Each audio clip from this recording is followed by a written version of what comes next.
प्रश्नावली 5.3 का question number 6वां जो इसमें दिया हुआ है इसको हम लोग हल करेंगे। ठीक है, क्वेश्चन नंबर 6वां इसमें दिया है किसी एपी के प्रथम और अंतिम पद क्रमशः 17 और 350 है। यदि सार्वंतर 9 है तो इनमें कितने पद होंगे और उनका योग क्या होगा।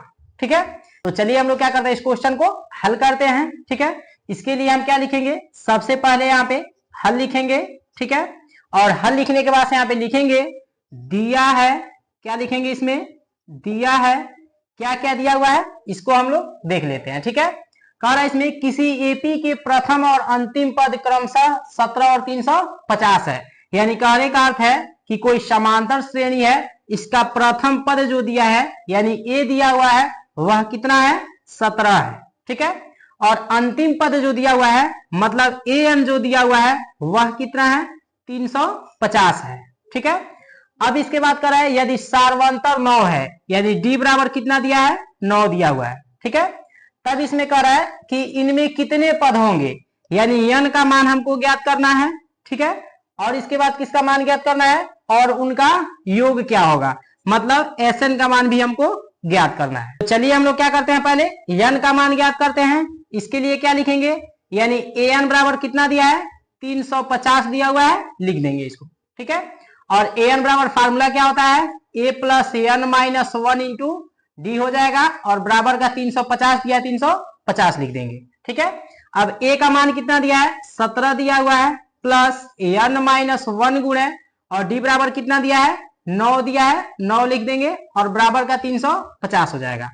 ठीक है, अब यहाँ पे क्या हो जाएगा, 17 प्लस 9 का एन के साथ गुणा करेंगे, 9 एन माइनस 9 का ए के साथ गुणा करेंगे, 9 बराबर कितना हो जाएगा, 350 हो जाएगा। ठीक है, तो यह कितना हो गया, 17 माइनस 9 प्लस 9 एन बराबर कितना हो जाएगा, 350 हो जाएगा। ठीक है, अब 17 में से 9 घटाएंगे तो कितना हो जाएगा, 8 प्लस 9 एन बराबर कितना हो जाएगा, 350 हो जाएगा। अब यहाँ पे 9 एन बराबर कितना हो जाएगा, 350, और 8 हमारा इधर पक्षांतर होगा, माइनस का 8 हो जाएगा। अब 350 में से 8 घटाएंगे तो कितना हो जाएगा, 342 हो जाएगा, यानी 9 एन बराबर कितना हो जाएगा, 342 हो जाएगा।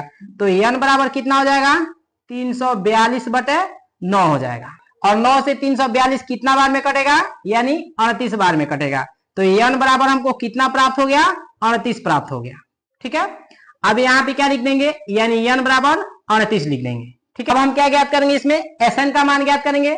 तो एस एन बराबर यहाँ पे कौन से फार्मूले का प्रयोग करेंगे, इसलिए कि ए एन बराबर यानी लास्ट वाला जो पद दिया है वह क्या दिया है, 350 दिया हुआ है, इसीलिए एस एन बराबर यहाँ पे कौन से फार्मूले का प्रयोग करेंगे, n/2 into A plus A N वाले फार्मूले का प्रयोग करेंगे इसमें। ठीक है, अब देखिए एन बराबर कितना दिया है, 38 दिया है, 38 लिख देंगे, और बटे का क्या हो जाएगा, 2 हो जाएगा, यानी बटे में 2 दिया है, 2 हो जाएगा, 38 बटे 2 हो जाएगा। और यहाँ पे क्या हो जाएगा, ए का मान कितना दिया है, 17 दिया है, 17 प्लस और ए एन का मान कितना दिया है, 350 दिया हुआ है, 350 लिख देंगे।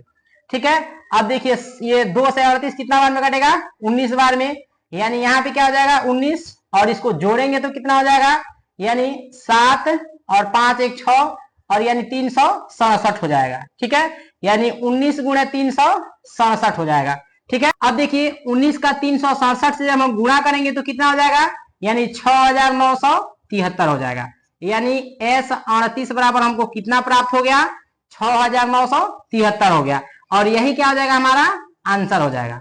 क्वेश्चन नंबर 7वां इसमें दिया हुआ है, एक समांतर श्रेणी के प्रथम 22 पदों का योगफल ज्ञात कीजिए, जिसमें डी बराबर 7 दिया है और 22वां पद 149 दिया हुआ है। ठीक है, तो चलिए हम लोग क्या करते हैं, इस क्वेश्चन को हल करते हैं। इसके लिए सबसे पहले हम लोग यहाँ पे हल लिखेंगे। ठीक है, और हल लिखने के बाद लिखेंगे इसमें दिया है, क्या लिखेंगे इसमें, दिया है, क्या क्या दिया हुआ है इसको नोट कर लेते हैं। डी बराबर 7 दिया हुआ है, लिख देंगे इसमें, और क्या दिया है, 22वां पद 149 है, यानी ए 22 बराबर कितना दिया है, 149 दिया हुआ है। ठीक, और इसके बाद देखिए यहाँ पे क्वेश्चन में कह रहा है कि एक समांतर श्रेणी के 22 पदों का योगफल ज्ञात कीजिए, यानी एन बराबर कितना हमको दिया हुआ है, 22 दिया हुआ है, और योगफल कह रहा है मतलब एस एन हमको क्या करना है, ज्ञात करना है। ठीक है, तो एस एन ज्ञात करने के लिए सबसे पहले हमको ए का मान पता होना चाहिए। तो चलिए हम लोग क्या करते हैं, ए का मान निकालते हैं। यानी ए एन बराबर क्या होता है, A plus N minus 1 into D होता है, ठीक है। और ए एन बराबर कितना दिया हुआ है यहाँ पे, 149 दिया हुआ है, ए एन बराबर लिख देंगे यहाँ पे, ठीक है। और यहाँ पे क्या हो जाएगा, ए प्लस एन बराबर 22 रख देंगे, माइनस 1 गुणे और डी बराबर 7 दिया है, 7 रख देंगे। अब देखिए यहाँ पे क्या हो जाएगा, यानी ए प्लस 22 में से 1 जाएगा, 21 गुणे 7 हो जाएगा, और यह कितना हो जाएगा, 149 हो जाएगा।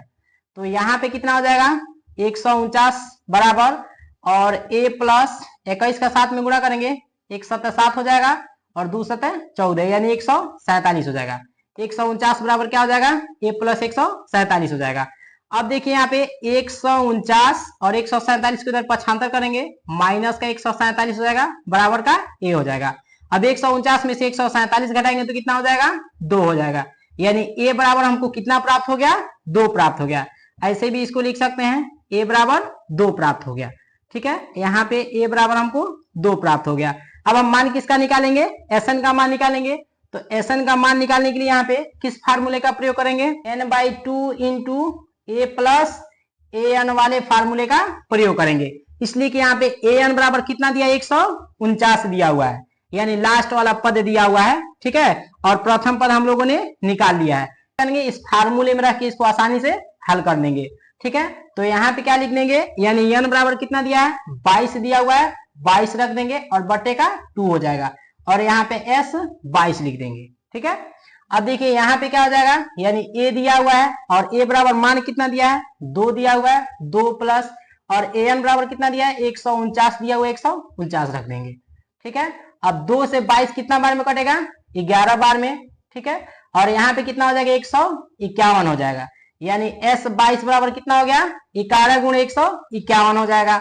अब 11 गुणे 151 होगा, यदि 11 के 151 में गुणा करेंगे तो कितना हो जाएगा, 1661 हो जाएगा, यानी एस 22 बराबर हमको कितना प्राप्त हो गया, 1661 प्राप्त हो गया, और यही क्या हो जाएगा, हमारा आंसर हो जाएगा। क्लियर।